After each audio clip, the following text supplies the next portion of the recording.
Bismillahirrahmanirrahim. Assalamualaikum warahmatullahi wabarakatuh. Apa kabar teman-teman semuanya? Semoga selalu sehat. Baiklah, kali ini saya akan berbagi tentang pencabutan gigi geraham yang bagian bawah, geraham bungsu yang tumbuhnya itu tidak normal, impaksi begitu. Nah, kemarin saya sudah melakukan ronsen gigi. Nah, yang mana gigi impaksinya itu yang seperti ini teman-teman, bisa dilihat ya, seperti ini. Jadi tumbuhnya itu horizontal. Nah, kenapa saya melakukan pencabutan gigi bungsu ini? Karena saya sering sakit kepala gitu, kemudian ada rasa nyut-nyut dan tidak nyaman sama sekali, dan ini sudah sering saya lakukan. Dan saya rasakan, maksudnya sudah sering saya rasakan, dan untungnya giginya itu munculnya setengah gitu, ada yang muncul setengah cuma, dan di sini kita lihat giginya itu hampir mengenai gigi di sebelahnya. Nah, kata dokter dulu waktu pertama sekali saya screening pembersihan karang gigi, dokter juga sudah menyarankan untuk mencabut gigi bungsu ini, tapi saya merasa bahwa gigi ini baik-baik saja dan tidak ada rasa nyeri dan segala macamnya, berlubang pun tidak, dan saya juga takut mencabutnya waktu itu. Akhirnya saya tidak berani untuk mencabutnya, dan saya bilang saja sama dokter waktu itu, saya mungkin untuk sementara belum saya cabut gitu. Nah, ternyata dalam beberapa minggu, dalam beberapa antara 3 bulan inilah saya merasakan sering sakit kepala gitu. Mungkin pertumbuhannya itu sudah mengenai urat yang lain atau bagaimana lah, saya juga kurang paham seperti itu ya teman-teman. Nah, kemudian pencabutan ini dilakukan di salah satu klinik yang ada di Kota Padang, dan melaksanakan pencabutan ini juga. Yang pertama, waktu yang disampaikan oleh dokter dulu, yang pertama sekali waktu saya screening, dia menyarankan untuk mencabutnya, dan untuk mencabutnya itu tidak bisa di kliniknya gitu. Jadi saya merasa was-was dan takut, kenapa nggak bisa gitu. Kemudian dokternya bilang karena untuk mencabutnya ini tidak bisa dilakukan pencabutan secara biasa, namun pencabutannya itu harus dilakukan pembedahan, operasi kecil seperti itu ya teman-teman. Nah, dengan pernyataan dokter seperti itu, saya jadi cemas dan takut, dan waktu itu disarankan oleh dokternya, saya bisa melakukan pencabutan, cuma saya tidak mau mengambil risiko, begitu kata dokternya. Kan membuat saya lebih cemas lagi ya teman-teman ya. Kemudian lebih baiknya ibu melakukan pencabutan ini gunakan aja BPJS-nya, katanya seperti itu. Ibu punya BPJS? Saya bilang punya gitu. Kan sayang uangnya, lebih baik gunakan aja, nanti ambil rujukan di Paskes satunya, kemudian nanti dirujuk ke rumah sakit, biasanya adanya di rumah sakit umum daerah katanya. Dan biasanya kalau di rumah sakit itu nanti ada prosedur yang akan dilalui katanya, dan bisa jadi ibu menunggu dulu agak beberapa bulan katanya, seperti itu, karena banyak yang antri. Jadi karena pernyataan dokter yang itu saya kurang puas, saya pergi ke dokter gigi yang lain, yang tempat di dekat tempat saya juga ada dokter gigi di klinik Fauzana namanya. Di sana saya juga konsultasi tentang gigi. Saya bilang sama dokternya, apakah ini bisa dilakukan pencabutan secara normal saja, karena mengingat giginya itu ada yang muncul sedikit setengahnya gitu. Dan dokter itu bilang sama gitu, giginya ini tidak bisa dicabut secara pencabutan biasa, tapi pencabutannya itu sudah menggunakan proses pembedahan seperti itu, dan pencabutan ini juga saya tidak bisa melakukannya katanya. Dan kalau ibu mau, ibu bisa melakukan pencabutan gigi ini bersama dengan dokter Rezi Azwar kalau nggak salah saya, dokter Rezi Azwar ya waktu itu yang disarankan. Cuma waktu itu dokternya bilang Dokter Rezennya hari ini nggak ada jadwal prakteknya, dan beliau prakteknya itu di hari Sabtu. Kalau ibu mau silakan direservasi aja jadwalnya, seperti itu. Kemudian saya bilang saya belum siap karena saya masih takut ya teman-teman ya. Mungkin lain kali saya bilang kembali kalau saya sudah siap, saya akan melakukannya. Tapi saya konsultasikan dulu dan saya komunikasikan dengan suami saya terlebih dahulu, seperti itu. Dan kemudian karena jawaban dokter seperti itu masih menyatakan bahwa gigi saya ini tidak bisa dicabut secara biasa, akhirnya saya cari tahu melalui WA pada teman-teman. Juga saya ceritakan kondisi saya, teman saya yang bekerja di rumah sakit. Kemudian dia juga menjelaskan seperti sama ternyata teman-teman. Kemudian saya juga kurang puas karena saya ingin tahu bisa nggak ini dicabut secara normal saja, karena kalau sudah pembedahan seperti itu meskipun operasi kecil saya masih takut gitu. Nah kemudian saya cari tahu di Google, saya searching Instagram juga, bertemulah saya dengan Instagram Gaya kalau nggak salah ya. Di situ saya ceritakan kondisi saya, kemudian saya disuruh datang. Setelah saya datang, saya bertemu dengan dokter Fadil waktu itu. Dokternya baik, ramah, semua dokter baik semua dokter yang saya temui baik ya semuanya. Nah kemudian saya melakukan diceknya semuanya gigi saya, kemudian dilihat ini saya insya Allah saya bisa, kata dokter itu. Cuma di sini kita melakukan operasi kecil katanya, pembedahan, lagi-lagi pembedahan ya teman-teman, yang itu yang membuat saya agak takut seperti itu. Kemudian saya waktu itu ditemani oleh adik suami saya, waktu itu pas di waktu itu dia melaksanakan kegiatan di kota saya berada domisili gitu. Nah teman juga bilang waktu itu kenapa harus ke klinik gitu. Ini masalah biaya ya teman-teman. Kenapa harus ke klinik? Kenapa nggak digunakan saja BPJS-nya? Kan BPJS-nya ada, saya nggak digunakan gitu. Cuma saya berpikir bahwa saya kan BPJS-nya itu ikut suami. Suami saya bekerja sebagai aparatur sipil negara. Kemudian waktu itu saya ikut suami, dan kakak saya juga pindah ke tempat suami di Payakumbuh ya teman-teman. Kemudian kalau saya mengurus paskesnya sekarang untuk pindah kan membutuhkan waktu, sementara geraham saya ini sakit gitu, dan menurut saya itu butuh atau perlu waktu cepat penanganannya agar tidak berlarut-larut, karena saya lihat risikonya cukup besar juga kalau seandainya pencabutannya itu ditunda. Nah kemudian kalau saya juga urus itu pengurusan BPJS-nya untuk dirujuk itu melalui paskes satu saya dulu gitu, yaitu di Payakumbuh, dan saya sekarang berada di Kota Padang karena saya mengajar, seperti itu ya teman-teman.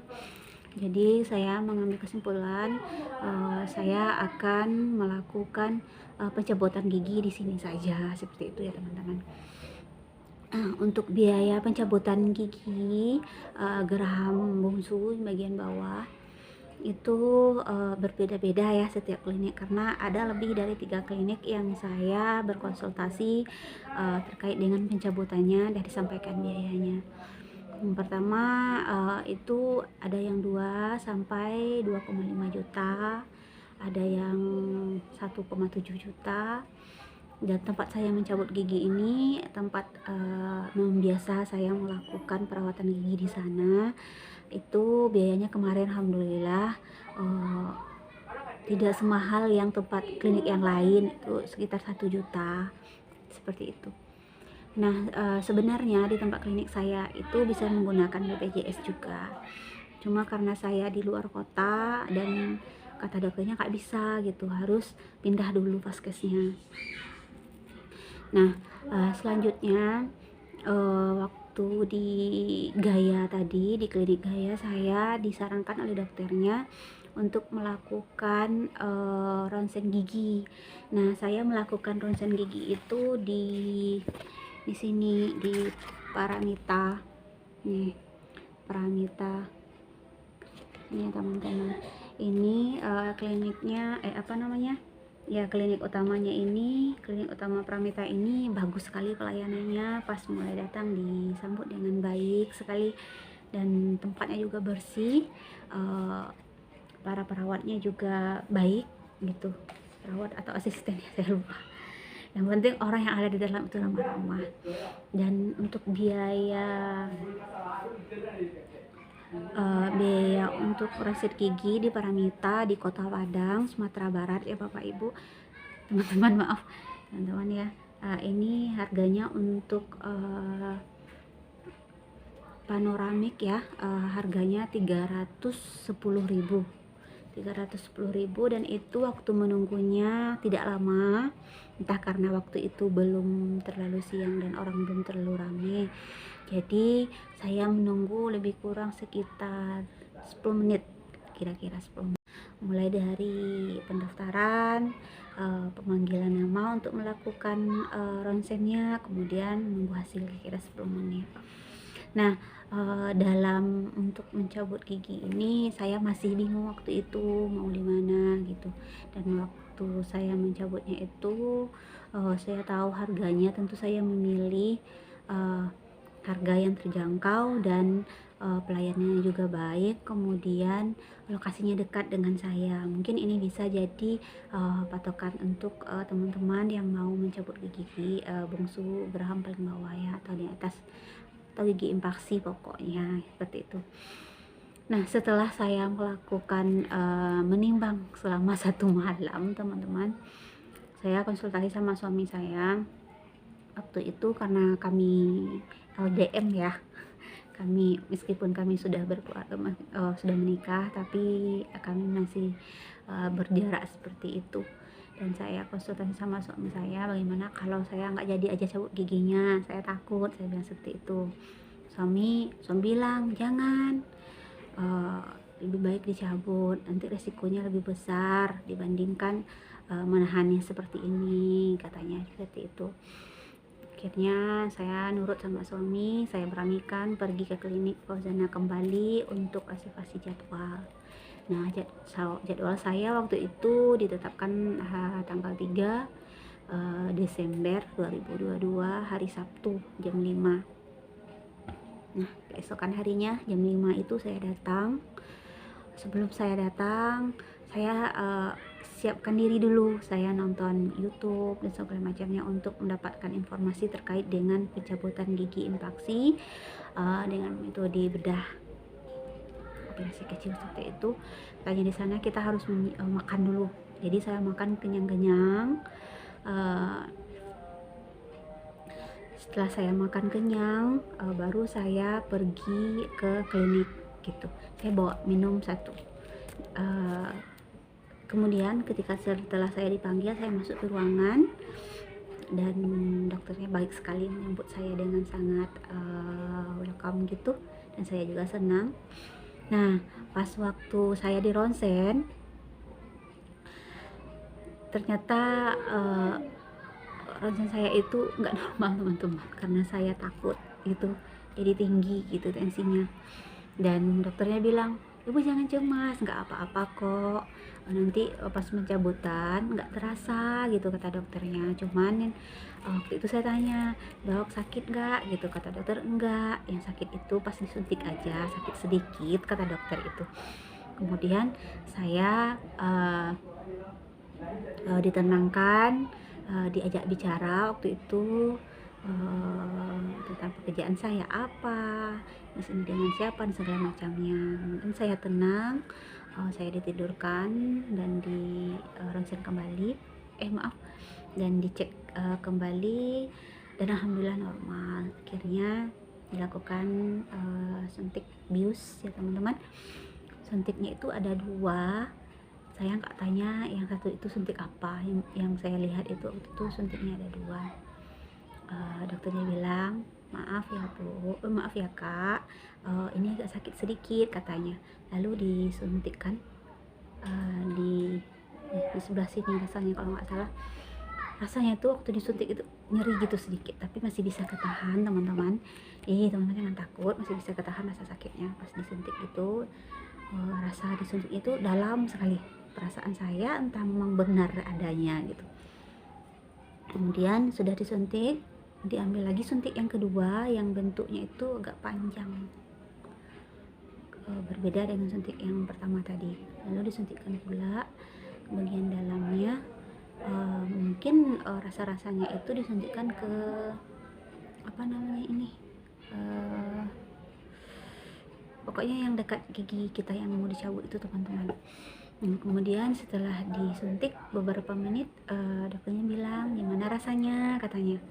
Nah saya bilang, oh kok air beras saya kurang ke kontrol gitu dok gitu. Oh iya katanya, memang seperti itu. Kemudian lidahnya udah kebas belum bibirnya? Udah dok. Oh, belum dok kata saya. Oh belum, tunggu lagi sebentar lagi. Tidak lama kemudian saya merasakan bibir saya ini tebal sebelah teman-teman. Ini bibir saya kering, saya rasa ini penyebabnya efek biusnya itu ya teman-teman. Kemudian kurang minum juga, karena saya melakukan udah 3 hari kalau Minggu, Senin, Selasa 3 hari, udah 3 hari ya teman-teman. Jadi saya kurang minum gitu, tapi saya berusaha untuk terus minum secukupnya agar tidak ada penyakit lain yang datang seperti sakit pinggang segala macamnya. Nah kemudian setelah dilakukan tindakan, kira-kira berapa ya, 20 menit lah kalau nggak salah ya, 20 menit waktu yang dibutuhkan untuk pencabutan gigi bungsu saya itu. Saya masuk jam di setengah 6, kira-kira setengah 6, sebelum di luar pembiusan ya teman-teman. Tindakannya itu kira-kira 10 atau 15 menit seperti itu. Kemudian setelah dokternya mencongkel, entah dicongkel entah dijepit, saya nggak lihat karena saya tutup mata tadi ya teman-teman. Dokternya itu berkeringat, saya kasihan juga lihatnya gitu. Pantasan mahal ya biaya perawatan gigi ini untuk mencabut gigi itu. Melihat perjuangan dokternya itu membuat saya jadi wah luar biasa sekali dokternya gitu. Bercucuran keringatnya saya lihat waktu itu. Nah kemudian setelah giginya keluar, dokternya bilang alhamdulillah katanya udah keluar katanya. Tadi saya rencananya mau cabut giginya itu utuh gitu karena giginya bagus, sayang kan katanya. Tapi nggak bisa utuh kak katanya, maaf ya kata dokternya. Dijadikan 2 gitu, yang satu kecil yang satu besar gitu. Mungkin ini menurut saya untuk memudahkan dokternya dalam mengeluarkan giginya itu. Nah kemudian setelah dokternya selesai, kemudian saya disuruh sepertinya rasa betadin ya, ini masukkan ke dalam dan saya berkumur kembali. Nah setelah itu dokternya menjahit. Setelah dijahit, kak jahitannya cuma 1 gitu, saya lega sekali, alhamdulillah sudah selesai gitu. Nah kemudian saya lakukan pembayaran, sudah selesai penjemputan, saya membayar dan dokter bilang, kak nanti kalau seandainya bengkak pipinya gitu, kakak kompres dengan air panas ya katanya, sampai beberapa saat aja. Kemudian kapas ini kakak gigit sampai 20 menitan waktu itu kalau nggak salah saya ya. Dan kalau seandainya kapasnya udah basah, silahkan kakak ganti dengan kapas pengganti katanya. Ini saya kasih kapas pengganti, waktu itu kapas penggantinya ada 4 dikasih. Dan kemudian obat yang dikasihnya ada beberapa. Ini apa namanya ya, obat ini 1, ini harus dihabiskan teman-teman. Kemudian ada obat ini juga kecil bentuknya, ini udah tinggal 1, tinggal lagi. Dan kemudian ini obat penghilang rasa nyeri. Yang kata dokternya, obat penghilang rasa nyeri ini silakan kakak minum ketika rasanya tidak tertahankan lagi gitu. Tapi kalau nggak sakit lagi jangan minum gitu itu. Dan obat ini silakan diminum sebelum biusnya hilang, dan kemudian nanti mau tidur katanya, itu 2 sehari itu saya minum. Kemudian besok paginya juga saya minum D3, cuma saya minum segini, saya tidak minum lagi karena tidak ada rasa sakit. Nah, waktu malam itu kan saya mencabut giginya itu, pembedahannya dilakukan jam setengah 6 ya. Malamnya saya nggak bisa tidur karena saya orangnya agak nggak enak gitu kalau mulutnya itu nggak nyaman gitu itu. Jadi waktu itu saya ngantuk sekali, tapi gimana caranya tidur gitu, soalnya air ludah ini kan keluar terus.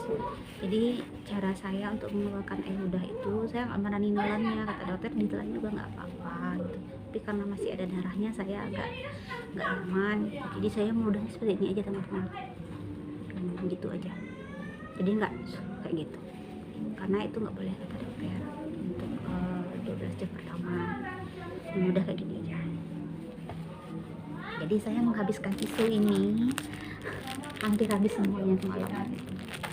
Dan besok paginya, oh ya sebelum besok paginya itu saya juga masih bingung, nggak mungkin kan ketika saya tidur saya tetap seperti ini, saya kan nggak tahu, nggak bisa mengontrol air ludah, lagian masih ada rasa kebas gitu. Nah jadi caranya teman-teman ya, saya ambil plastik, kantong plastik, saya taruh di tempat tidur seperti ini, jadi kan mences deh, giniin aja mulut saya gitu, jadi keluar dari sini. Pas saya bangun waktu itu kira-kira jam 1 malam, agak berisik, ada suara tetangga dan anak-anaknya. Saya lihat sudah banyak sekali air, udah campur darah gitu, nggak ngerti juga lihatnya banyak ternyata teman-teman.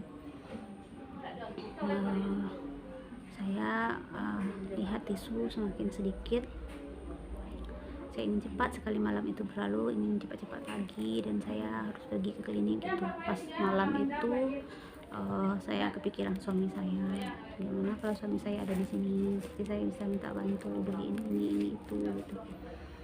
Tapi nggak apa-apa ya, namanya udah risikonya ya, tinggal sendiri, dan itu tidak saya sesali. Dan kemudian pas paginya saya tunggu dulu jam 9, karena biasanya kan apotek itu buka jam 9 gitu. Jadi saya pergi ke Kimia Farma, saya beli ini satu, kemudian ini dia tadi babak kumur ya teman-teman. Kemudian kapas, pas di perjalanan saya lihat ternyata nggak ada lagi darahnya teman-teman, sedikit cuma sayang, jadi tidak sudah saya gunakan kapasnya ini apa namanya ini kasa, kain kasa teman-teman, ini bentuknya. Waktu itu saya tanya kapas nggak ada, jadi nggak apa, ini aja kata saya. Nah setelah itu setelah saya balik dari Kimia Farma, saya pulang, belum kepikiran saya mau makan apa gitu. Cuma waktu itu saya berpikirnya obat ini kan harus diminum, tapi harus makan dulu gitu. Waktu itu saya membuka mulut aja susah teman-teman, cuma satu jari ini bisa buka gitu. Jadi saya buat bubur sendiri, saya buat. Saya pikir waktu itu kan banyak habis sama saya, ternyata cuma sedikit sekali, setengah sendok dari teh, setengah sendok teh itu mungkin kurang gitu. Kemudian azan teman-teman.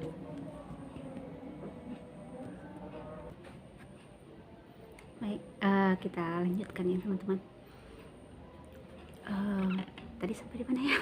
Lupa. Oh ya.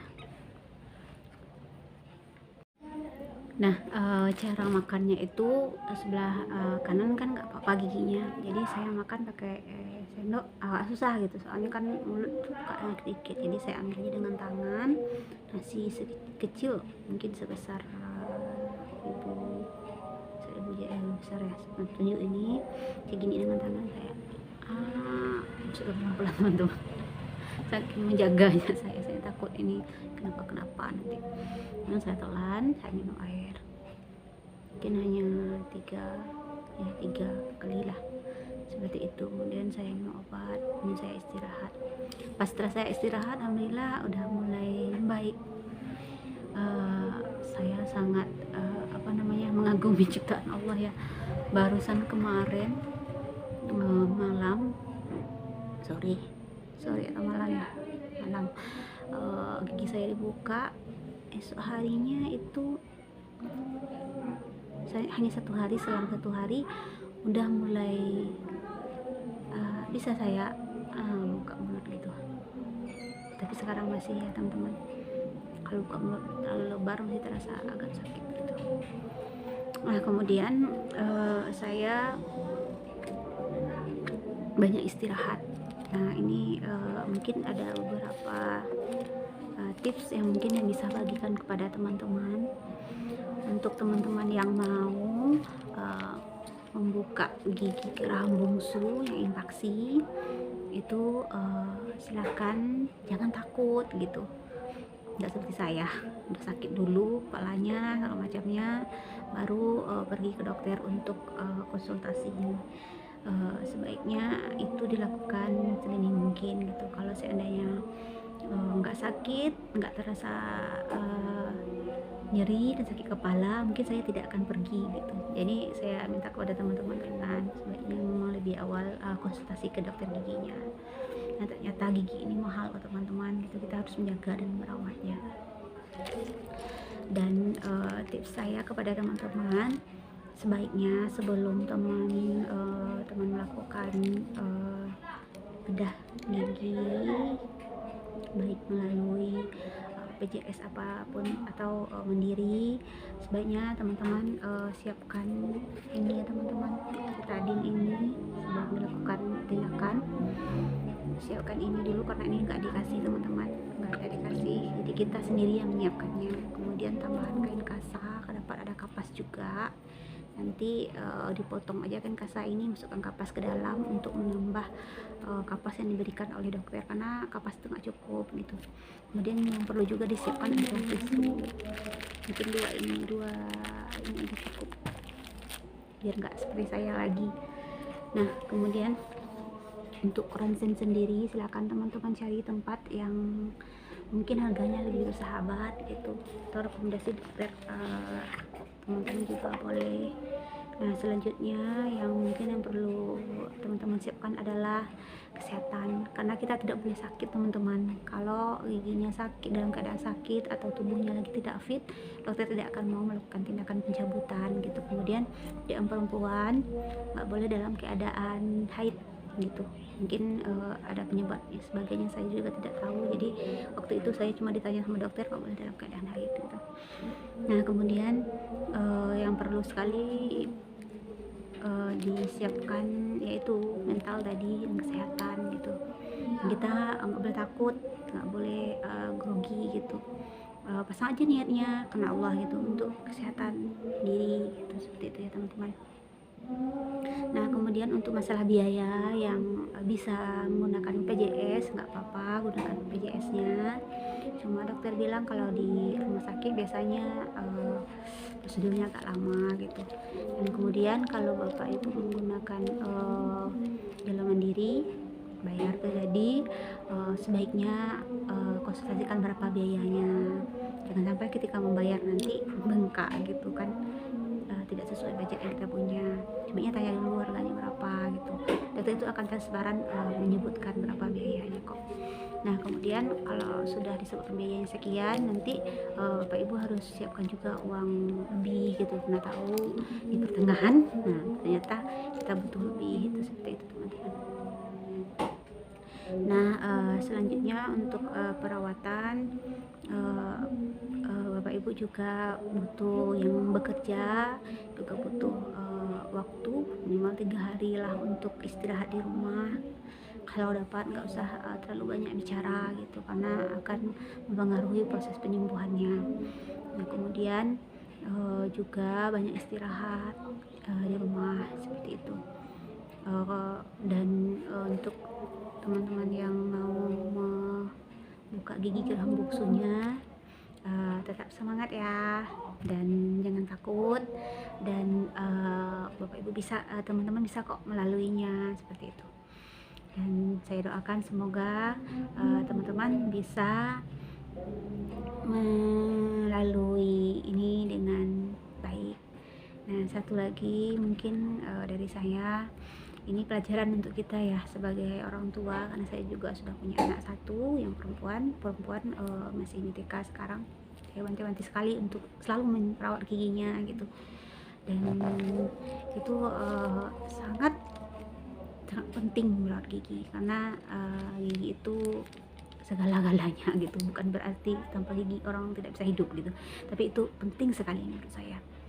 Nah, kemudian gigi itu yang sudah dicabut sebaiknya dikubur ya teman-teman, karena kita sebagai muslim kan sudah dianjurkan oleh Nabi kita Muhammad SAW, segala sesuatu yang terlepas dari badan adalah bangkai, dan sebaik bangkai itu dikuburkan. Jadi giginya dikuburkan teman-teman, dan gigi saya sudah saya kuburkan.